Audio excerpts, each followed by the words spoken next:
इटावा जिले के सैफई में मुलायम सिंह यादव का गढ़ है, उनका घर भी है। यहां से आगे बढ़िएगा तो मैनपुरी भी है, जहां पर आज तक समाजवादी पार्टी हारी नहीं और बीजेपी जीती नहीं। लेकिन बीजेपी ने यहां पर पिछले 2 चुनाव से जीत हासिल की है। समाजवादी पार्टी ने 2009 में ही जीत हासिल की थी, 14, 19 दोनों बार बीजेपी को यह टिकट हासिल हुई है। ईंट के बहुत सारे भट्टे हैं आसपास और इसीलिए इटावा इसे कहा जाता है। आइए जानते हैं इटावा की जनता चुनावों को लेकर क्या कह रही है। चलिए, तो बैंड बाजा चुनाव में आपका स्वागत है। ये इटावा है, तालियों के साथ आप सभी का बहुत बहुत अभिनंदन। इतनी भरी दोपहरी में इंतजार कर रहे थे आप लोग, चर्चा आप लोगों की चाहिए। देखिए, वो भारत देश है मेरा, तो बैंड बाजा चुनाव यही तो भारत है। इतनी धूप पे आप लोगों को इंतजार करना पड़ रहा था, गुस्सा मत दिखाइएगा। ये बताइए चुनाव को लेकर क्या सोचे? फर्स्ट टाइम वोटर्स है ना आप लोग? कितने हैं यहाँ पे? हाथ उठाइए फर्स्ट टाइम वोटर्स।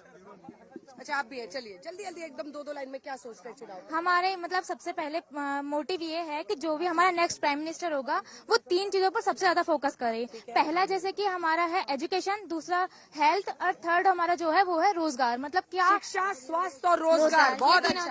आप बताइए। अभी पेपर लीक्स बहुत ज्यादा हो रहे हैं, तो हम चाहते हैं कि इस पर भी वो काम करे, भ्रष्टाचार कम करे और महिलाओं की सुरक्षा पर भी ध्यान दें। महिलाओं की सुरक्षा बहुत। मैम, इस बार मैं यही कहना चाहूंगी कि जो वैकेंसीज हैं और जो हाई क्वालिटी एजुकेशन है और शिक्षा कितनी महंगी होती जा रही है दिन ब दिन, आम आदमी के लिए ये संभव नहीं हो पाया कि वो प्राइवेट अपना एडमिशन करा सके, चाहे वो इंजीनियरिंग कॉलेज हो, चाहे वो MBBS के लिए सीट्स हो। मैं बस यही कहना चाहूंगी कि जो वैकेंसियां हैं भरिए, और ये जो फीस बेतहाशा बढ़ रही है एजुकेशनल शिक्षण संस्थानों की, वो कम होनी चाहिए। आप बताइए। My name is Devagya. My branch is Bachelor of Fisheries Science. I am from Engineering College. Hindi में बोलो ना। हाँ, हिंदी में बोल रहे हैं। और मेरा तो समझ ही नहीं आया। हाँ, तो मेरा बात ये है कि चुनाव में क्या लगता है कि एजुकेशन जो है वो पिलर्स है हमारे डेवलपमेंट, इंटायर डेवलपमेंट का। तो सरकार बेरोजगारी तो खत्म नहीं कर सकती। जैसे हमारी 150 करोड़ जनसंख्या है, तो 40 करोड़ को भी दे सकती, इससे ज्यादा नहीं दे सकती है। तो इसके लिए तो वो एजुकेशन थोड़ा अच्छा करे। यहाँ बेरोजगारी बहुत है, लेकिन यहाँ जो कॉलेज हैं, कॉलेज में अच्छे टीचर्स नहीं हैं। यहाँ अच्छे थोड़ा एजुकेशन पे काम दे, जिससे हम लोग सही बात कही आप। एंटरप्रेन्योर बन सके। कम से कम जैसे विकसित देश है, हम लोग विकासशील तो हैं, अब विकसित कह रहे कि अपना रोजगार का साधन बनाए। कोई एंटरप्रेन्योर बनना चाहते हैं, कोई काम शुरू करें, कोई व्यापार शुरू करें, लेकिन परिस्थितियां बेहतर हमको ज्ञान हो, क्योंकि समझ ही ज्ञान है। अगर हमको अच्छी शिक्षा नहीं मिल पाएगी तो हम लोग खुद एंटरप्रेन्योर नहीं बन सकते हैं। तुमने तो ऐसा ज्ञान दिया है ना, सब अपनी अपनी मुट्ठी में बांध के ले जाइएगा। जैसे कि हम लोग स्टूडेंट हैं, तो सबसे पहला हमारा एजुकेशन का ही मुद्दा रहेगा कि हम लोग शिक्षाएं महंगी होती जा रही हैं, वैकेंसियां हैं, पेपर लीक हो रहे हैं। सिस्टम जब है, पैसा है, तो उस चीज को ऐसा सिस्टम क्यों नहीं बनाया जाता कि हमारा पेपर लीक हो जा रहा है। हम लोग पहले मेहनत करते हैं, फिर उसका कोई रिजल्ट नहीं होता है और हम लोग फिर उसके बाद ये करते हैं कि अपना एक प्राइवेट कुछ अपना ऐसे ही रोजगार ढूंढ लेते हैं। तो उस पर मैं चाहती हूँ सरकार काम करे और मैं अपना पहला वोट। सबसे पहले पेपर लीक रुकना चाहिए, है ना? और क्या मुद्दे आप लोग बताइए। मैडम, फोटो हो गया? ये डब्बा जो है ना, हाँ, कर दिया है। अब बताइए चुनाव पे। मैं भारत विकास परिषद से हूँ, मेरा नाम निशा गुप्ता है। और मैं ये चुनाव में मैं यही चाहती हूँ कि मोदी जी तो भाई अच्छा तो काम कर ही रहे हैं, लेकिन मैं समान अधिकार पे चाहती हूँ कि समान अधिकार होना चाहिए, जिससे कि सभी को बराबर का अधिकार मिले। वो अभी शायद नहीं मिल पा रहा है। जी, मैं एडवोकेट निधि पाल यहाँ पे इटावा में प्रैक्टिस करती हूँ। सबसे पहले तो मैं महिला सुरक्षा की, यहाँ पे जब योगी जी की पहली बार जब योगी जी की सरकार बनी, तो यहाँ पे जो भी कोचिंग इंस्टीट्यूट हब हैं, वहाँ पे जो एंटी रोमियो स्क्वाड के माध्यम से जो मनचले जो चक्कर लगाते थे, तो मैडम भोपू रखी नीचे, इनसिक्योर फील करती थी महिलाएं अपने आप को। लड़कियां कोचिंग जाती थी, तो वो सब यहाँ पे हुआ है। और भी बहुत कुछ होने को, जो समान विकास इटावा में देखते थे। और महिलाओं की आवाज आ जाए, उसके बाद में आ रही है उस तरफ। बताइए आपको क्या लगता है? जी, मुझे ये लगता है, मेरा नाम वर्षा दुबे है और मैं यहाँ NGO में काम करती हूँ, समाज सेवा का। तो हम लोगों को, मेरा मानना यह है कि जो मैंने यहाँ पे एक काऊ डंकी यूनिट डाली हुई है, तो उससे ये होता है हम रोजगार तो यहाँ पैदा कर रहे हैं, क्योंकि नौकरियों के पीछे डिपेंड नहीं रहना है कि नौकरी मिलेगी तभी कुछ करेंगे, अपना स्वरोजगार डालना है। लेकिन उसका जो माध्यम होता है लोगों तक पहुँचाना, मार्केट प्रोवाइड करना, उस चीज की अभी यहाँ कमियां हैं। हाँ, वो ठीक होनी चाहिए। महिला सुरक्षा, स्वास्थ्य और स्वाभिमान। महिला सुरक्षा, स्वास्थ्य, स्वाभिमान। जी, महिलाओं को ये 100 में सब अटका हुआ है। सब अटका हुआ है मैम। ये तीनों चीजें अगर मिलेगी, में बच्चों को और शामिल करते हैं। आप बोलिए क्या सोचते हैं? मेरा नाम फर्स्ट टाइम वोटर। मतलब मैं संस्कृत का स्टूडेंट हूँ। मेरा नाम कृष्ण चैतन्य तिवारी है। मैं ये चाहता हूँ कि आजकल की जो आधुनिक शिक्षा है उसको तो सरकार बहुत बढ़ावा दे रही है, पर जो हमारी प्राचीनतम जो गुरुकुल की शिक्षा है वो बहुत लो हो चुकी है और खासकर लुप्त ही हो चुकी है। आजकल जितने भी गुरुकुल हैं उनकी स्थिति ठीक नहीं है।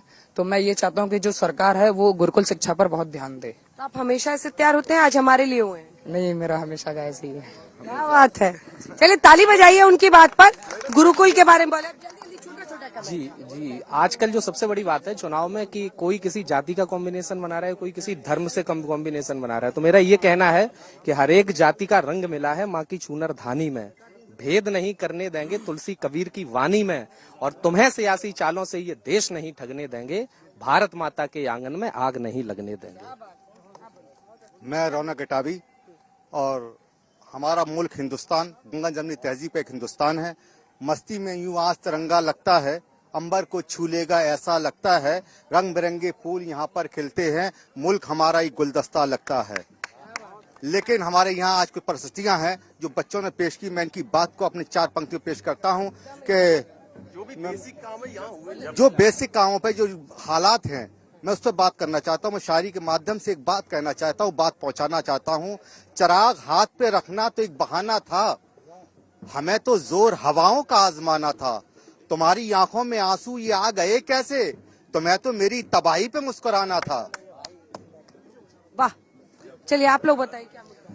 मैम मुद्दा ये है, हर तरीके से हमारे काम होते रहे। जैसे हम लोग पढ़ रहे हैं, अभी स्टूडेंट हैं, जिस तरीके से ये पेपर लीक हो रहा है, पेपर लीक, हम लोग एग्जाम देने जाते हैं और पेपर लीक हो जाता है। मैम हमारे घर वाले आस में बैठे रहते हैं कि हम कुछ करेंगे, फिर उसके बाद पेपर लीक हो रहा है और बहुत सारी चीजें। मैम भविष्य खराब हो रहा है बच्चों का।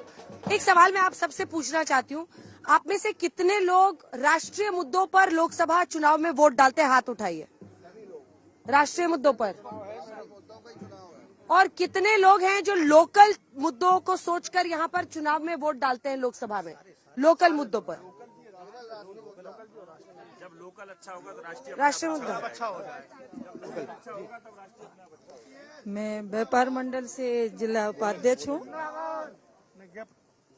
मेरा नाम सुनीता कुशवाहा, मैं व्यापार मंडल से जिला अध्यक्ष हूँ।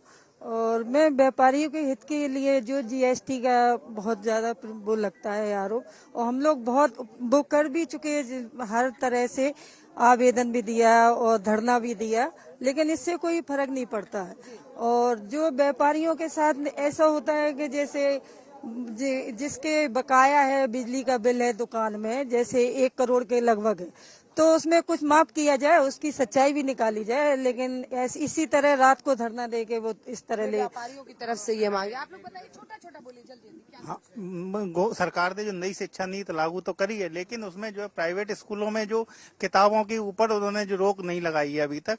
मेरा सरकार से अनुरोध है कि प्राइवेट स्कूलों में जो प्राइवेट किताबें जो स्कूल वाले दे रहे हैं उस पर रोक लगाएं। जी सर, मेरा नाम डॉक्टर ए.के. शर्मा, प्रदेश उपाध्यक्ष हूँ व्यापार मंडल का। और मैं ये कहना चाहता हूँ कि जो वर्तमान सरकार है, चाहे केंद्र में हो या हमारे उत्तर प्रदेश में सरकार हो, माननीय योगी जी की, उनके लिए मैं बहुत ही तारीफ करता हूँ, क्योंकि व्यापारियों के लिए इन सरकारों ने बहुत अच्छा काम किया है। जैसे व्यापार के लिए चाहिए सुरक्षा। कितने लोग मानते हैं कि यूपी में सुरक्षा का मुद्दा ये उठा रहे हैं कि पहले से परिस्थितियां ऐसी बदली है कि आपको सुरक्षित ज्यादा महसूस होता है?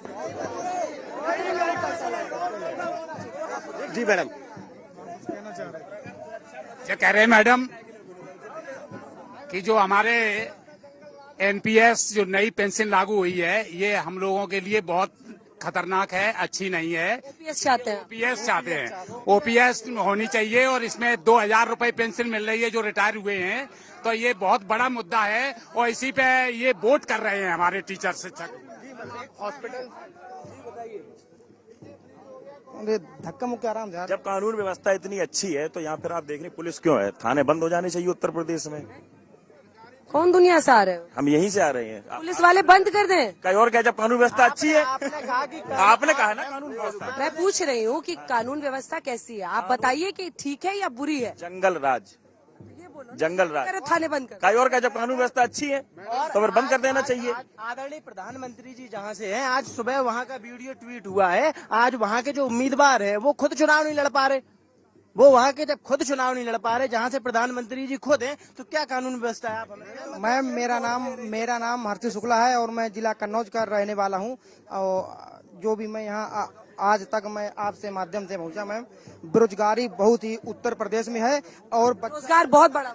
हाँ, और लोग मेहनत प्रयास करते हैं, पेपर लीक कर दिए जाते हैं। 80% उत्तर प्रदेश की सारी शिक्षा व्यवस्था जीरो हो चुकी है। सिर्फ अब जो भी है सब सिस्टम कुल मिलाकर के अच्छा नहीं है। इससे बुरी स्थिति न कभी देश का दुर्भाग्य रहा। कौन सी पार्टी से जुड़े हुए हैं? मैं समाजवादी पार्टी से जुड़ा हूँ। मैं जिलाध्यक्ष हूँ मुलायम सिंह। बताइए, बोलने में दिक्कत नहीं, बस नाम बताइए। हाँ, मुलायम सिंह यूथ ब्रिगेड का जिलाध्यक्ष हूँ।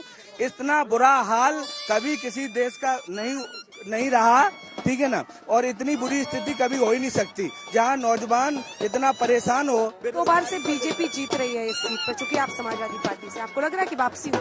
नहीं, बिल्कुल नहीं, कदाप नहीं है। वापसी मतलब आप लोगों की?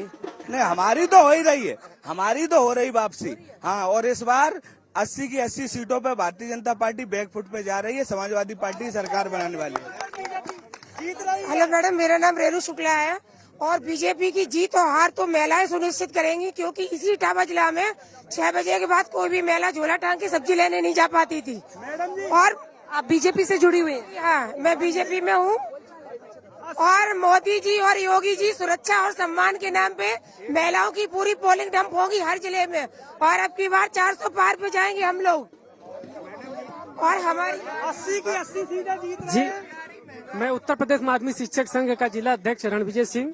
पहली बात, इटावा में आपका हार्दिक स्वागत एवं अभिनंदन करते हैं। और साथ ही ये कहना चाहते हैं, चूंकि इस समय जो है स्वास्थ्य और शिक्षा और बेरोजगारी, ये 3 प्रमुख मुद्दे जो है बताए जा रहे हैं। रही बात जो है पेपर लीक और इस तरह की चीजें, क्योंकि एक बहुत बड़ी स्ट्रेंथ हमारे यहाँ यूपी में है और उसको रोजगार मतलब सुनिश्चित किया जाना चाहिए। सरकारी नौकरियों पे विशेष फोकस करना चाहिए। मैडम जी, मैनपुरी और कन्नौज भी जीत रहे हैं, पूरे 80 की 80 सीटें जीत रहे हैं। मैनपुरी आज तक समाजवादी पार्टी हारी नहीं, बीजेपी जीती नहीं, कैसे हो? इस बार जीत रहे हैं और 100% जीत रहे हैं। और मोदी जी प्रधानमंत्री बन रहे हैं, 400 के पार जा रहे हैं। भारत स्वर्णिम 400 पार, जो 400 पार है वो पेट्रोल का रेट बता रहे, सब लोग सतर्क हो जाओ। अब की बार अगर सरकार में आए तो पेट्रोल 400 के पार। मैडम हमारी भारत अनुसूचित जाति आयोग में 29 नंबर पर धनगर आरक्षण है। मेक इन इंडिया का जो वादा किया था, मेक इन इंडिया का, अभी हम व्यापारी हैं, फल के व्यापारी हैं। अमेरिका से फल सेब मंगवा रहे हैं, हिंदुस्तान में भी सेब बहुत बाकी है, कश्मीर में सेब बाकी है, हिमाचल में सेब। इस पर रोक लगनी चाहिए। चलिए, अब जो लोग पीछे हैं जरा उनकी तरफ चलते हैं। पीछे जाइए मैडम, आप यहाँ से हटिए, आगे से हटिए। आप लोग सशक्त आवाज को ये बताएं, इतनी बड़ी प्रखर वक्ता को कम लोगों बीच गैदरिंग करके कैसा लग रहा है आपको? आप बताइए, इतना बड़ा चैनल है, मुद्दे बताइए ना यार। हमें बताना क्या है, आप दम तक पहुंचाइए, समाज तक अच्छे लोगों तक जोड़िए। बोलिए ना, मुद्दा क्या है आपका? मुद्दा क्या, चुनाव सब मुद्दे वही हैं पुराने, नया कुछ। बेरोजगारी, महंगाई, भ्रष्टाचार। सबसे बड़ी बात यह है कि जो बार बार चल रहा है। अब देखो, मैं हूँ कवि, इशारे में एक बात कर देता हूँ और परिणाम भी वही होगा कि कितनी चालें चले मंथरा कौशलपुर में विघटन की, कैकेयी कितनी आस लगाई सिंहासन परिवर्तन की। भले आसुरी शक्ति लगे उनको निर्वासित करने में, पूरा जोर लगाएं राघव को अपमानित करने में, किंतु समय का पहिया घूमेगा, ये सूरत बदलेगी। जो भटके लोगों के मन में बसी है मूरत बदलेगी। अखिल विश्व में जयकारा उस पुण्य धाम का ही होगा और अवधपुरी में राज तिलक तो श्री राम का ही होगा। क्या मुद्दे हैं आप? मेरा मुद्दा तो किसानों का मुद्दा है। तहसील स्तर पर बाबा जी से यही शिकायत है कि तहसील स्तर पर सुधार किया जाए। किसान को बहुत परेशानियां होती हैं, इसी मुद्दे के लिए बस। मैडम, ये जितने भी लोग खड़े हैं, देखो, एक टाइम से सिंचाई मिल जाए, खाद मिल जाए, बच्चा पढ़ जाए, नौकरी, और कुछ तो चाहिए नहीं। 2 चीजें भी नहीं टाइम से मिल रही है, ये सोचने वाली बात है। हिंदू मुसलमान मंदिर मस्जिद में चुनाव नहीं होगा। आज देश विकास चाह रहा है, जो विकास की बात करेगा, जो स्कूल बनवाएगा, कॉलेज बनवाएगा, अस्पताल बनवाएगा, सड़कें बनवाएगा, पुल बनवाएगा, जो आपस में हिंसा को रोकेगा, उसको वोट दिया जाएगा। बेरोजगारी बढ़ रही है, किसी के पास रोजगार नहीं है। आज आप देखिए, आज जो है पेपर लीक हो रहे हैं, बहुत सारे ऐसे मुद्दे हैं, उन पर कोई लीक से लेकर रोजगार, किसानों का मुद्दा, तमाम मुद्दे यहाँ पर लोगों ने उठाए हैं।